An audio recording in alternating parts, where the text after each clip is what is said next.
کم عمل کې چې انسان ته لږ تکلیف ډیر ملاو شي نو اجر او ثواب هم ډیری. حدیث شریف کې راغلی دی چې په دې منوره کې د بعض صحابه کرامو دا کورونه د جمعات نه لري،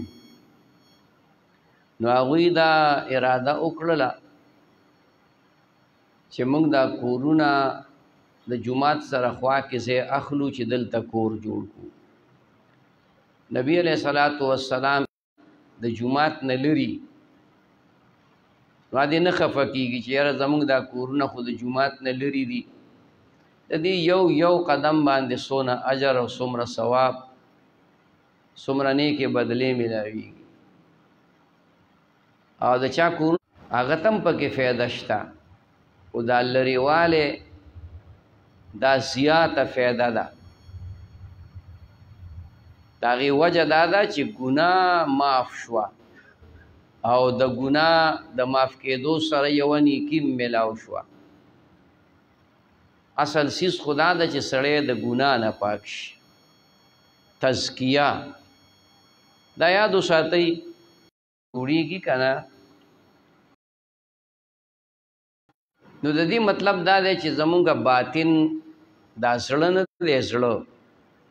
چې دا پاک شي، دا د شرک نه پاک شي. نو الحمدلله د شرک نه خو زمونږ زړه پاک دی، ځکه مونږ مسلمانان یو. زمونږ دا عقیده ده چې الله پاک واحد لا شریک دی، مشرکان نه یو، د الله نه علاوه د بل چا نه امداد هم نه غواړو، د بل چا عبادت هم نه کوو، د بل څوک حاجت روام نه ګڼو. نو دا زړه خو مو د شرک نه پاک دی، خو ګناهونه پکې شته، حسد پکې شته، کینه پکې، بغض پکې شته،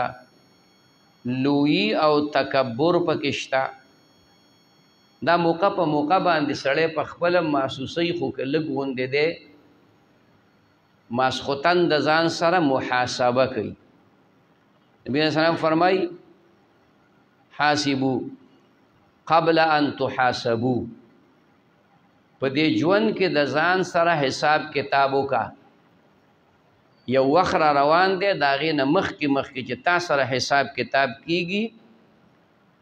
نو ته اوس حساب کتاب د ځان سره وکړه. دا حساب کتاب آسان دی، د سار نه تر د ماښامه پورې تا ټوله ورځ تېره کړه، ماسخوتن شه، نو ته د مانځه نه پس دا سوچ وکړه چې یاره سار دې وخته پورې ما څه وکړو، د سار مونځ مې کړی که نه، دا په نیکۍ کې ځان له ولیکه، که دې کړی په جمع مې کړی که نه، تکبیر اولا سره مې کړی دی که نه، نو یو په نیکۍ کې لیکه او بل په بدۍ کې لیکه. داسې راځه چا باندې مې سلام اچولی دی، په چا مې یو ګوټ اوبه څښلي دي، په چا مې چای څښلې ده، چا ته مې لار ښودلې ده، لاره کې ګټه پرته وه هغه مې اخوا کړې چې ته څوک پې تیندک ونه وایي. دا هر یوه نیکي ده ښه، د ایمان او یا شاخونه دي. ادنا دا ده اماتة الاذى عن الطریق، د دې لارې نه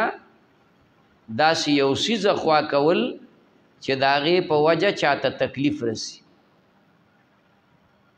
که دې لارې ته څانګه راښکته شوي و، خلک پې روان و، ته راته سترګو له لګېدو خطره وه، هغه څانګې راکټ که. که په لاره کې ګټه پرته وه، نو هغه ګټه لر که، یاره کیدی شي څوک بوډا ضعیف راشي، کیدی شي په دې لار باندې څوک ړون راشي، دا غړونو اب د تکلیف نه بچ شي، هغه بوډا ضعیف به د تکلیف نه چې کوم دی نو بچ شي. دا خبرې وړې ګڼل نه دي پکار، دا ډېر لوی څیز دی، په دې ډېر لوی اجر او ډېر لوی ثواب چې کوم دی ملاویږي. نو هغه صحابه کرامو خپل اراده پاتې کړه چې هلکه دا کورم لرې ښه دی په دې کې خو چې کوم دی موږ ته ډېر لوی اجر او ډېر لوی ثواب میلاویږي ډېر لوی اجر او ډېر لوی ثواب میلاویږي نو په دې لحاظ باندې داسې هر عمل واخلی او د چا چې زړه د جومات سره لګېدلی که نه نو که دی د جومات نه یو میل لري نو هم ورته راتلل اساني او چې زړه د جومات سره نه لګېدلی نو که په یو دیوالې کوري د جومات سره خو هغه جومات ته راتلل ورته لوی غري ګراني مشکلي ورته بهرحال الله دې مونږ ته دا د دین کارونه آسان کی آسان دی خو مونږ ځان ته ګران کړي دي لږ همت پکار دی انشاءالله چې سړی همت کوي محنت کوي په دې خپل زړه باندې چې دا زړه د کینې حسد بغض دشمنۍ د بل د بدخواهۍ د دې نه پاک شي نو په خپله باندې بس چې کوم دی زړه پاک دی بس بیا پې د نیکۍ وړه خبره هغه دې زړه ته کوزیږي خجی بسم الله الرحمن الرحیم وعلیکم السلام دې ملګري کوي د ټینشن د پاره وظیفه او د ټینشن ختمېدو د پاره ټینشن د پاره نه د ټینشن ختمېدو د پاره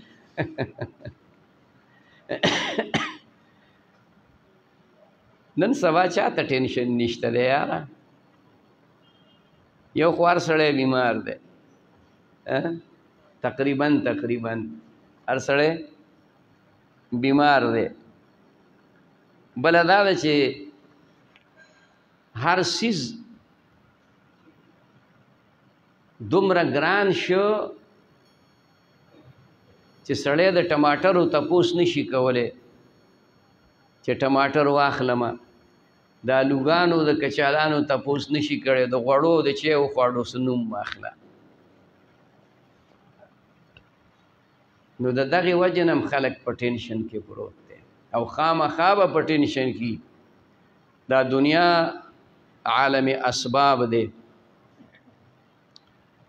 دلته تا ته د عیسی علیه السلام په شان تیار د اسمان نه خوانچه نشي نه ځلېدلی دلته به خامخا ته خواري کې محنت به کې مزدوري به کې نو چې ته مزدوري وکړې او مثلا 100 روپۍ وګټې 100 خو په دیاړو میاړو کې نشته واسې مثال وي وي نو ته به خپله سوچ وکړه چې د وړو تروړه په څو ده هلکه 1800 الحمدلله خیال کې مراله نو د نیمې تروړې پیسې دې وګټلې او په کور کې درته 10 بچي نار دي 10 بچي دي ځکه دا غریب سړی خو به سړو ناراسته پې نه کوي خبره پوه شوې دا مالدار هغې پکې له څه چل وډو کي نو بچي 2 کی یا 3 کی خیال کې راځي او دی غریب په دې حساب کتاب نه دی خو ورځي پې نو 14 بچي د 14 بچي 10 بچي 12 بچي نو دا تروړه خو د هغوی شوه نو دا به خوري د څه سره دا به پخوي په څه غوړي به کوم ځای کي ټینشن نه جوړېږي نو څه به یو شکر دی چې خدای د دې رزق ذمه اخیستی چې دا خلک لیوني کېږي نه دا خلک لیوني کېږي نه دا ګورې حقیقت درته وایم دا درته ټوکې نه کومه دا درته رښتیا خبره کومه چې نن د یو وړوکي کورنۍ خرچم چې کوم دی د 15,000 روپو نه چې مړه هغه چېرته یو پاو دال پاخه کي یو 2 پکې ټماټر واچوي نو د 100,000 روپو نه د هغه خرچه د میاشتې کمه نشته او ګټي 8,000 او 15,000 په میاشت کې او 10,000 مثلا ټینشن به وي خدای دې د ټولو دا ټینشن ختم کړي ما نه مخکې ورځو کې چاته تپوس وکړم زه خو داسې غیر سیاسي سړی یم تاسو ته پته ده په دغه شي نه پوهېږم نو بس غیر سیاسي منو ما نه چا تپوس وکړ یاره مخکې حکومت ښه که دا ښه نو ما وی خدای دې په 3 واړو تندر وغورځوي درېیمه پکې کم ده. مې هغه اوښ نه چا تپوس وکړو چې لوړه ښه ده که ژوره؟ هغه وی خدای دې په 3 واړو تندر وګورو. وی لکه درېیمه پکې څه ده؟ وی دا اواره. په دې اواره کې چا په قلاره پرېښودمه، په دې اواره کې خو راباندې نور هم بوج ډېر واچوي. وایي یاره دا اوار د چړۍ پکې هسې هم نشته دی چې مخکې 4 منه بوج وړه شو، نو په دې اواره کې راباندې 15 منه بوج واچي. ما وی دا کوم چې مونږ ازمایلي دي د وړوکوالي نه اوسه پورې بوډاګان شو، نو یو هم پکې د قوم خیرخوا رانغی چې بېګای زما د غمه خوب نه دی کړی. هر سړی په دې کې دی چې میم زرما ټوله زما راغونډه کړله او سنبال یې کړله. غرق خدا غریب دی. تقریبا 98% خلق د پاکستان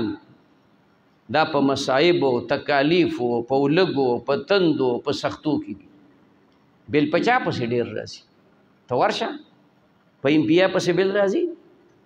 په MNA پسې بل راځي. پیټرول ګرانېږي، چا ته ګرانېږي؟ ما او تا ته ګرانېږي. موټرسایکل ګې دې پیدا کړی دی، یار چې ته یو ټورې موټر پیدا کړی دی. پیټرول خو تا ته ګران شو، هغه ته خو نه ګرانېږي، هغه ته خو سرکاري میلاویږي. که په 1500 روپۍ باندې لیټر شي هغه ته مفت میلاویږي. که پیټرول یو که ډیزلي، ګراني خو ما او تا ته ده. تروړه په 8 په 1800 ده، که په 18000 شي هغه باندې اثر نشته. اثر یې په موږ او په تاسو باندې. اوس د دې حل دا دی چې شامت اعمال ما صورت نادر گرفت. دا چې څه آفات او بلیات کی رسول الله مبارک فرمایي عمالکم اعمالکم. ستاسو حکمرانان دا ستاسو عملونه دي. که ستاسو عملونه خو نو حکمرانان به در باندې نیکان، صالحان، دینداره، پاکیزه خلق راشي، انصاف پسند خلق براشي. او کنوا عمل خرابو نو بیا ورته ټینګ شه. دا آفات بم راځي، دا مصائب بم راځي، دا تکالیف بم راځي. په افغانستان 40 کاله اور بل شو، 40 کاله د سن 80 نه چې کوم دیانو شروع شوې ده او 2022 شو. 40 کاله چې کوم ده اغي په اور کې تیر کې ننیم روپۍ ستانه درې چند سیوا ده. ستا د پاکستان د روپۍ نه درې چند چې کوم دی روپۍ سیوا ده. پرون راته یو مرګري خبره کوله، وی چې 100 روپۍ من افغانۍ ورکو نو 280 روپۍ پې راته پاکستانۍ ملاوي. 300 روپۍ شو تقریبا. درې چنده نن هم ستا د روپۍ نه سیوا ده. الته امن راغی، الته دین راغی، الته علما راغله، الته دیندار خلق راغله. سو پورې چې دا دینداری نه عام شوي نو دغه آفات او بلیات به وي، دا ټینشنې به وي. او د دې ټینشن علاج دا دی چې قرآن تلاوت ډېر کوه، نفلونه ډېر کوه، ذکرونه ډېر کوه، او خصوصا لا اله الا انت سبحانك انی کنت من الظالمین. دا هر مانځه پسې 11 پیرې وایه. که چرته د دې 11 پیرو سره څه وخت فایده ونه شوه نو بیا به ډوز سیوا کې 21 پیرې کا. که د دغې سره هم په فایده پوه نه شو نو 41 پیرې کا. انشاءالله دغې ته به نه رسي، خدای به دې ټینشن ختموي. که د بل څه د وجې نه او که دې ګرانۍ د وجې نه نو بیا دې ورته خدای ټینګ کړه نو بیا دې ورته الله دې رحم وکړي. خدای دې زموږ دا ټول حالاتو باندې رحم وکړي. ډېر بد حالات روان دي، هم د ملک دینی حالات، مذهبي حالات تباه شو، هم چې کوم دی د ملک معاشي حالات تباه برباد شو. یو چې د بل ناراضي هغه بل وي هغه ارامي و چې راشي. ما تاسو ته یو خبره یو ځل کړې وه چې د ایوب خان په زمانه کې 4 انې دا چینی ګران شي و. دلته د بعضې مشرانو ته پته وي 4 انې یاره چې په 2 روپۍ ونو پاو باندې په 2 روپۍ سیرو شو که پاو کم په 2 روپۍ نو په 2 روپۍ شو خو څلورنې نو دا خلک احتجاجونه او دا چغې او چوغارې او د چینو غل او د چینو غل او د چینو غل هغه استعفا ورکړه لاړ نو حضرت محتمم صاحب نور الله مرقده د جمعې په ورځ باندې تقریر کو وی نن خو تاسو په ایوب خان پسې راوتي یئ زه دا نه ویم چې ایوب خان زبرګ دی او دا ښه سړی به مي کمزورۍ به م پکې موجودي خو یو خبره درته کوم دا یاد وساتئ چې د ده نه رستو بل راشي نا به د ده نه بدتر وي او د هغه نه چې رستو بل راشي هغه به د هغه نه بدتر وي ناکاره وي او د هغه نه چې رستو بل راشي هغه به د هغه نه بدتر وي منګه چې تجربه وکړه ومولیدل تر ننه پورې نو دقسې ده چې هغه مخکینی منګو به خو یاره هغه خو لا ښه او دا چې رستو کم راشي دا د هغه نه بدتري الله دې زمونږ په حال رحم وکړي او الله دې زمونږ د حکمرانانو ته د نیکې هدایت وکړي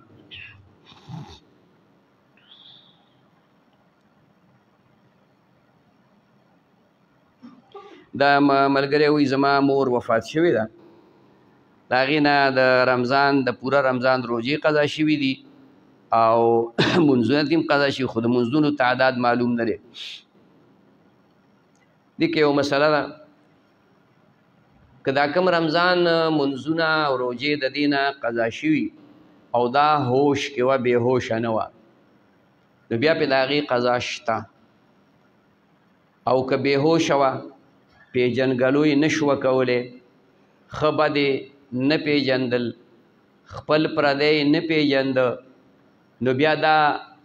دماغي توازن د دې برابر نه دی دا منټلی ډسټرب ده دماغي توازن یې ټیک نه دی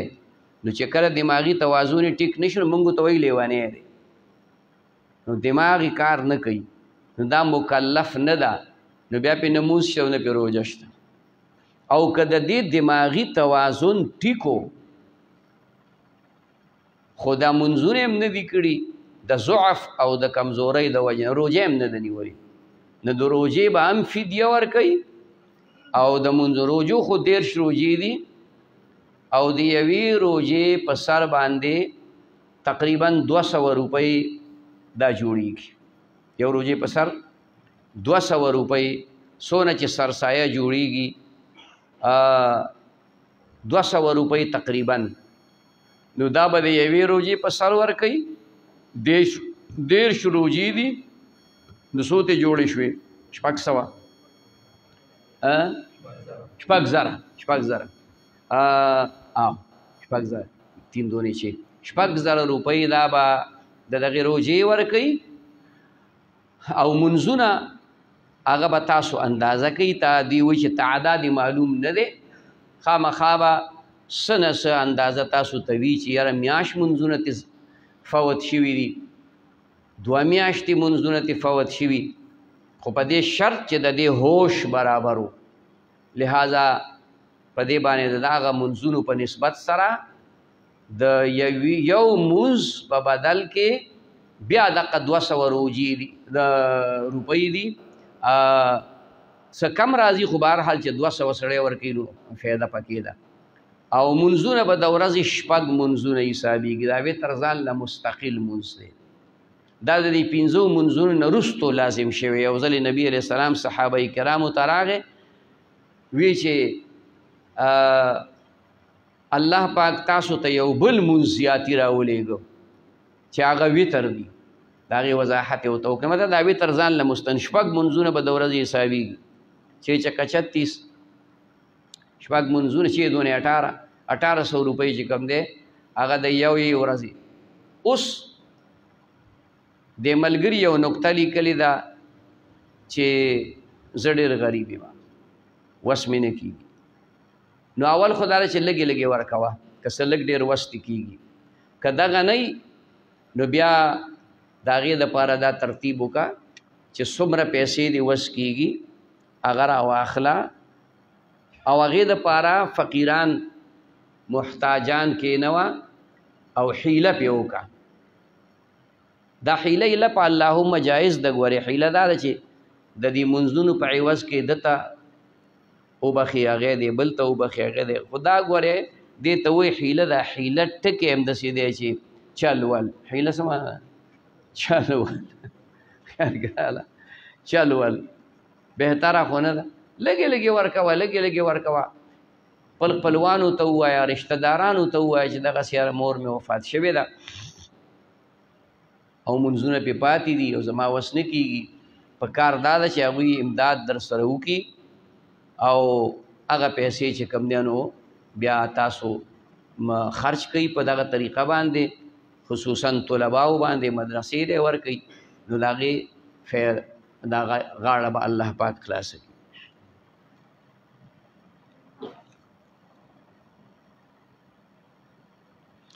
د دین په کارونو کې رانه غفلت کېږي. دا اعوذ بالله من الشیطان الرجیم لا حول ولا قوة الا بالله العلی العظیم. دا هر مانځه پسې دا سار ماښام سل پیرې وایه، سل پیرې، او یا هر مانځه پسې څلوېښت پیرې وایه. دا بل دا سوال لیکل ہے کہ دا بل سری جب امام قرات میں غلطی کرے اور مقتدی فتح دے تو امام پر سجدہ سہو واجب یا نہیں. امام په قرات کې غلطي وکړه، دا غلطي په نوعیات کې څنګه قسم غلطي وکړله. که خطا شو هغه وروستو نه ورته مقتدي هغه ټکی ټیک کړ، بس ټیک شو، سجده سهو پې بیا نشته دی ښه. او کله غونډ آیات یې پرېښوده بیا هم پې سجده سهو نشته دی. که نیمګړی آیات یې پرېښوده یا لفظ یې داسې ووې چې معنا کې غلطي راله، نو بیا خو مونځ ونه شو. چې معنا کې بالکل الټه پلټه معنا جوړه شوله.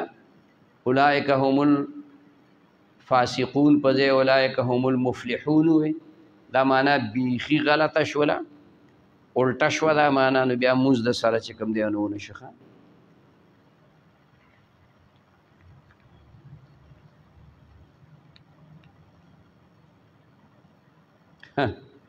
تحفه څه ته وایي؟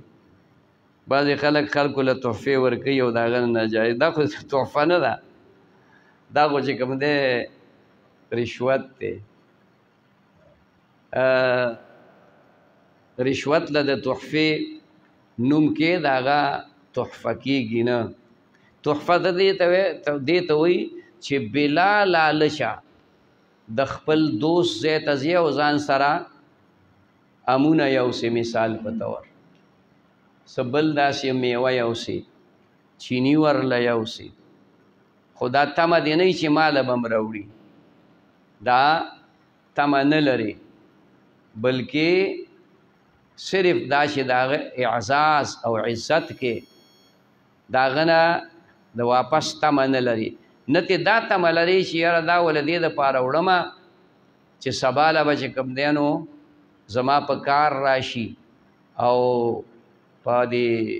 دغه کې به چې کوم دی تحصیل کې به براله دا کار وکړي. دا رشوت دی، دا خو تحفه نه ده. تحفه بلا لالچی. اکثر چې څوک تحفه چاله یوسي، یا استاز له تحفه وړي، یا خپل دوست له تحفه وړي، ملګري له تحفه وړي، هر څه شی چې یوړه وله، ټوپۍ وله یوړه، پټکۍ وله یوړه، جامې وله یوړې، خو د خوراک څه څیزونه چې کوم دی وله یوړل، د هغه نه دا تمه نه لري چې ماله به هم داسې کوي. دا خو تا داسې کړه لکه هغه له چې د قرض ورکړ. او بیا دا ده چې نن چې د کوم څیز وړی دی په 100 روپۍ دی، او بیا چې تالی راوړي څه وخت پس، نو هغه به د 200 روپۍ، دا خو پکې سود راغی. تالی د 100 روپو څیز چې بدل هم شي ناجایز دي. تحفه بلا لالچ، تحفه صحیح بلا هیڅ قسم لالچ پکې نه. دا اعزاز دی، اعزاز دې ته اکرام ویلی کېږي. د مسلمان بنده عزت کول دي، دا ته هغه سره ستا محبت دی. نو زه کوله دا څه څیز وړې او چې ناجایز کار په هغې کول غواړې، نو دا رشوت دی، نوم دی. ته دې جګ ته یو 80 پیرې وایه دا ترماس دی، تاله بچې ګرمې وساتي او دا به ترماس شي. نو که ته دې تحفې ته د رشوت ته اتیا پیرې تحفه وې او هدیه ورته وې او ګفټ ورته وې او ډالۍ ورته وې خو دا باقه رشوتي ښه دا بل څه نه دي.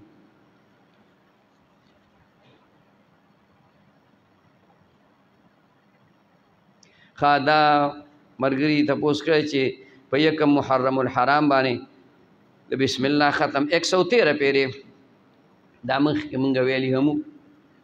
په دغه ورځ باندې دا د ځان سره ولیکي بسم الله الرحمن الرحیم او هغه بیا ځان سره ساتي بټوا جیب کې یا کور کې. الله پاک به د ډېرو زیاتو آفات و بلیاتو نه حفاظت نصیب کړي. نو بیګاله د میاشتې د لیدلو شپه ده خو لا یقین نشته دی نو که وشوه ځکه چې وریځ د عامه غوندې وریځ ده تقریبا په ټول ملک کې نو بله ورځ به یکم محرمي په هغې باندې ولیکئ ځان له 114 پیرې.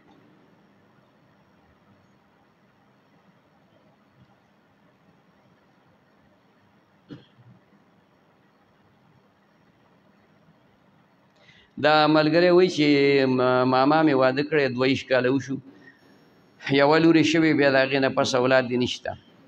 او د کریاني دوکان یې دی هغه هم ښه نه چلېږي. د کریاني د دوکان دپاره خو دی یو دا وظیفه کوي د هر مانځه نه وروستو 7 پیرې صورت فاتحه دی وایي هر ځل سره به بسم الله وایي 7 پیرې دې سره به دوکان هم چلېږي او وروستو دی د هلکانو نه د دې تعویض واخلي او دا د اولاد دپاره د دې پورا کورس دی او هغې کې وظیفه هم ده هغې کې تعویض هم دی هغه چې کوم دی وروستو د هلکانو نه واخلئ چې په هغې باندې تاسو په طریقه باندې پوهېږئ انشاءالله خدای پاک به رحم وکړي.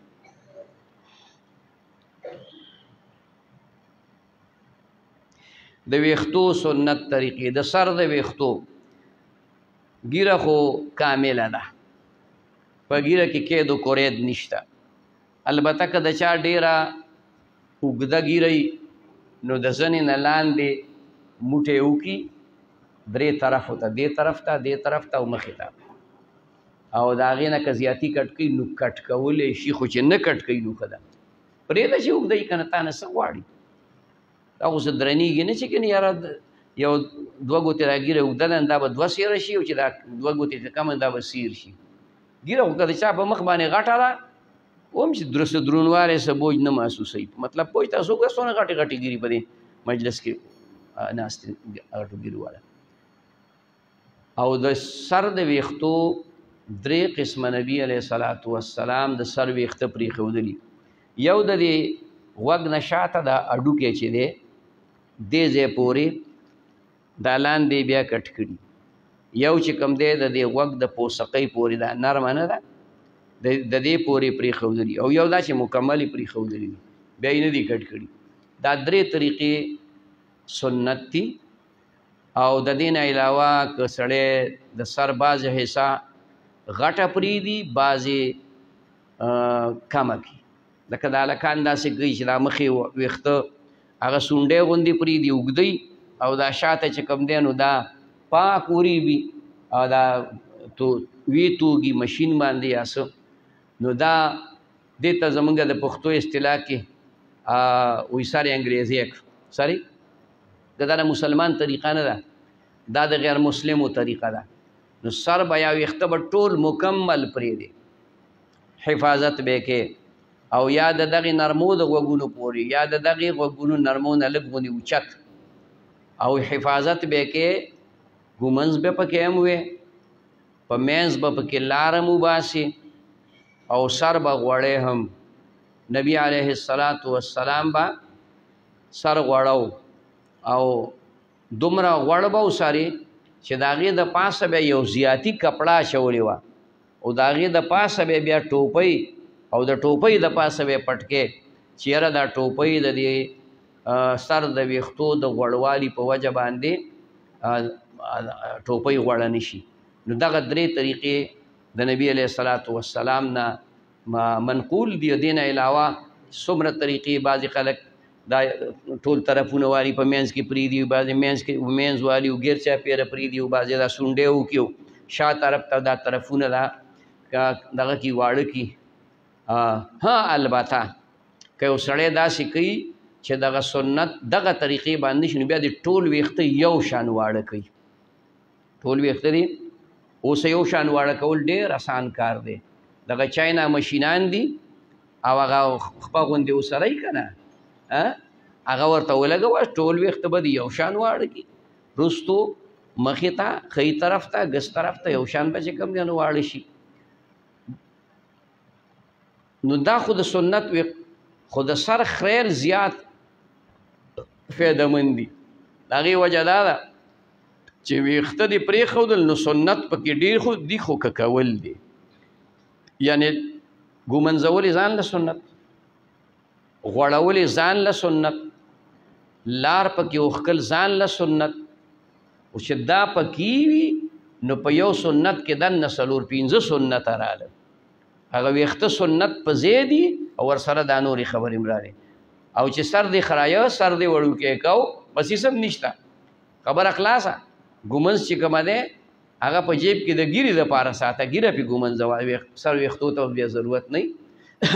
او زمونږ دا طالبان اکثر سر غټ غټ ساتي هغې حفاظت کوي باقاعده ته ورباندې ګومنځی هم اینځي هم او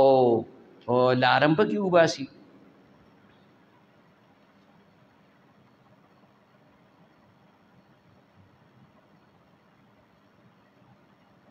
د سړو دپاره ګوتمه جایز ده که نه ده؟ ولې نه ده جایز؟ سره زر استعمالول ناجایز دي. سره زر د سرو زرو هر شی چې هغه اکه ګوتمه وي او که هغه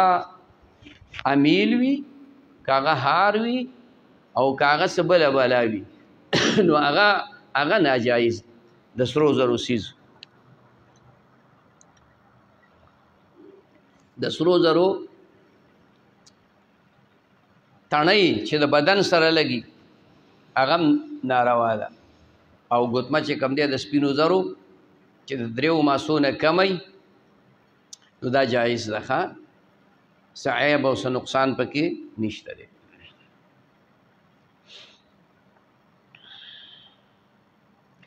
یو ملګری د کینسر بیمار دی الله پاک دې صحت کامله عاجله نصیب کی او الله دې د نیک عمل لپاره جوړ کی الله دې رحم وکړي. ملګری وی زما حاجت ته شرعي الله پاک دې حاجت شرعي پورا کا د خپل غیب او خزانو نه وروستو دې ملګرو نه ځان لا یو وظیفه واخلئ د حاجات وظیفه هغه کوئ انشاءالله الله پاک به حاجات پوره کړي. د ټولو نه لویه خبره دا ده چې مونږ ځان یقینا الله ته محتاج وګڼو او 2 رکعاته مونځ په دې ماسخوتن کې د صلات حاجت په نوم باندې کوو د مانځه نه وروستو او د الله پاک نه غواړو او مړه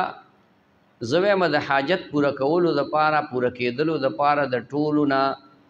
بهترین علاج په دې پېشمني کې پاسېدل دي. خبره پوه شوې؟ دغه وخت داسې دی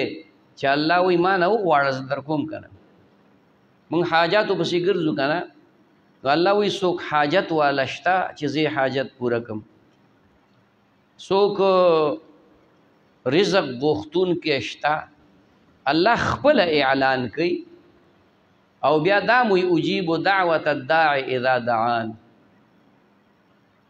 څوک چې زمانه غواړي نو زه د هغه دعا پوره کوم خو چې ما نه غواړي موږ د غوښتلو په چل هم نه پوهېږو ته 100% الله طرف ته متوجه شه ډېر په انکسارۍ او په عاجزۍ الله ته لاس اوچت کا او حدیث شریف کې دا راغلی دي چې وجاړه او بیا دام راغلی دي که جړه نه درځي نو د جړه شکل جوړ کا دا سترګې په لاړو لمدې کا او دا خوله دا ورانه ویته که د جړه هغه شکل باندې نو دا الله ته پته ده چې دا سړی خو جاړي نه دا سترګو د خو یې اوښکې نشته خو ګوره دغه دله په جړه قبلي پیغمبر علیه السلام طریقه ښودلې ده هغه دله په جړه قبلوي نو چې دا دله په جړه قبلوي یا د خدای بندنو سوال به دې نه قبلوي سوال به دې قبلوي دعاګانې به دې قبلوي الله دې موږ ټولو ته عمل نصیب کړي دا ښه خبره وکړه دا خو په کار په تقریر کې چې ویلې وې مونږه په دې راتلونکي زیارت په ورځ نن د جمعې ورځ ده د راتلونکي زیارت په ورځ باندې 4 اگست به وي د زیارت ورځ به وي شپې له به انشاءالله ماهانه روحاني اجتماع وي همیشه هم دغسې وي چې د اولې دا میاش نوي شي میاش نوي شي نو په هغې چې اولنی زیارت راشي نو د هغې زیارت د ورځې د مازدیګر نه ماښام ماسخوتنه پورې دا روحاني اجتماع وي ماهانه بیا پرون هم ماته ملګري ټلیفون کوي بېګاله به روحاني اجتماع نو مې دا خو دا جولای ده پرون 28 تاریخ و مې دا خو بیا پکې 29 تاریخ دی بیا 30 دی بیا 31 دی بیا به یکم شروع کېږي نو بلې دغه لبئ نو دا خو په دې نیټ باندې هم دا هلکان ورکوي او د خبرولو دپاره موږ دلته هم داسې ووایو چې دا دلته اوس تاسو واورېدل نو دا په دې شګري کې راغله او تاسو هم واورېدل نو تاسو هم خپلو ملګرو ته لږ غوندې کړاو تکلیف وکوئ یو میسیج ولیکئ او خپلو ملګرو ته یې سینډ کړئ چې په 4 اګست باندې د مازدیګر د مانځه نه د ماسخوتن 13 پورې به روحاني ماهانه روحاني اجتماعي خانقاه محمدیه کې دا هلکانې ورکوي نیټ ته خو بهرحال که تاسو داسې داسې بعضې خلک داسې چې نیټ میټ نه پیژني نه ګوري یا ورسره غټ موبایل نه وي نو د هغې دا طریقه ده چې تاسو ته میسیجونه یو بل ته دا عام میسیجونه ولیکئ هغه یو بل ته چې کوم دی نو ولیکئ الله دې موږ ته عمل نصیب ربنا آتنا فی الدنیا حسنة وفی الآخرة حسنة وقنا عذاب النار الہ العالمین څومره ملګري دلته راغلي هر قدم یې په تله نیکۍ کې واچوي په هر قدم یې ګناه معاف کړي الله درجات عالیه نصیب کړي الہ العالمین د هر قسم آفات و بلیاتو نه د ټولو حفاظت نصیب کړي الله که د چا کورونه آباد نه کورونه آباد کړي د چا کورونه آبادي بچي نه خدای نیکان نارینه زنانه اولاد نصیب کړي الله د چا بچي وي نیکان صالحان ورته لوی کړي زمونږ ډېر ملګري دي بار ملکونو کې او په دې پاکستان کې په لرو لرو ځایونو کې کراچۍ کې په نورو ملکونو کې سعودي کې دي دوبۍ کې دي جرمني کې دي په افغانستان کې هغوی بار بار د دعاګانو دپاره ویناګانې کوي چې موږ ته دعا وکړي ټولو ته دعا وکړي چې الله د ټولو حاجات پوره کړي د هر قسم آفات و بلیاتو نه د ټولو حفاظت نصیب کړي او کوم ملګري چې د رزق په تلاش کې په بار ملک کې دي هغې د الله په دې خپل ملک کې د رزق اسباب مهیا کړي د رزق بندوبست یې ول الله وکړي دلته کوم محتاجه خلک دی موږ ټول محتاجه یو الله د ټولو حاجات پوره کړي د قرضونو نه مخلاص کړي الہ العالمین د حلال و فراخ رزق زمونږ د ټولو نصیب کړي د مدرسې دپاره خصوصي دعاګانې وکړي نیمګړې پرته ده او طالبان سات په سات ډېرېږي او موږ سره هېڅ گنجایش چې کوم دی نشته ډېر ملګري خفه هم شو تاسو طالبان زموږ نه داخلوئ نو موږ سره ځای نشته دی هېڅ انتظام را سره نشته دی دا یو کال مدرسه ده او زموږ سره طالبان چې کوم دی 140 د تعداد اورېدلی دی موږ سره ډېر فکرمندي ده د زړه د اخلاصه د الله نه وغواړئ خپل کورونو کې کلو کې صلات حاجت وکړئ چې الله زر ته زره د دې مدرسې دپاره اسباب مهیا کړي او الله جل شانه چې کوم دی د دې تعمیر هم په اعلی پیمانه باندې وکړي د دې د علم رڼاګانې د دنیا ګوټ ګوټ ته ورسوي او څومره مدرسې دي ټولو مدرسو ته الله ترقي نصیب کړي دې کې اوس موږ ته د سولر انتهایی ضرورت دی دا زمونږ د یوې میاشتې بل 20 زره 21 زره 22 زره دا بل چې کوم دی یو د دې مدرسې بل راځي نو دا ډېره ګرانه ده دا هلته کې بجلی ویم نه چې وي نو بیا یې بل دونه دی نو د سولر هم موږ ته ضرورت دی الله پاک موږ د دې دپاره مخکې هم چې کوم دی نو وینا کړې وه خو داسې خاص څه په هغې کې څه پیشرفت ونه شو سولر باندې کم از کم 7 لکه روپۍ خرچه راځي نو دا تعمیر دپاره خدای ته څه ګرانه نه دا به کوي انشاءالله دا به کېږي خو مونږ وایو چې زر وشي نور کېږي به کېږي دا تعمیر به م یو تاسو ووینئ چې دا به انشاءالله ولاړي څو چته به ولاړي که خیري او دا طالبان دا به په لذتونو په مزو او په خوندونو کې اوس دا څومره طالبان چې زمونږ سره دي زمونږ د دې کلي والا دی الله ډېر خیر نصیب کړي یقین ساتئ د دې سره د چای د ډوډۍ داسې امداد کوي چې الحمدلله د ټولو طالبانو د چای او د ډوډۍ د بانډو ته ځي دغه کلو ته ځي د خپل کلي کې بس په نیمه ګنټه چې وګرځي دومره چای ډوډۍ راوړي دغې نه مونږ چې کوم دی د لنګر نه خلاص شو نو مطلب دی چې دا نور کارونه خو سر ته رسول پکار دي تعمیر خو له پکار دی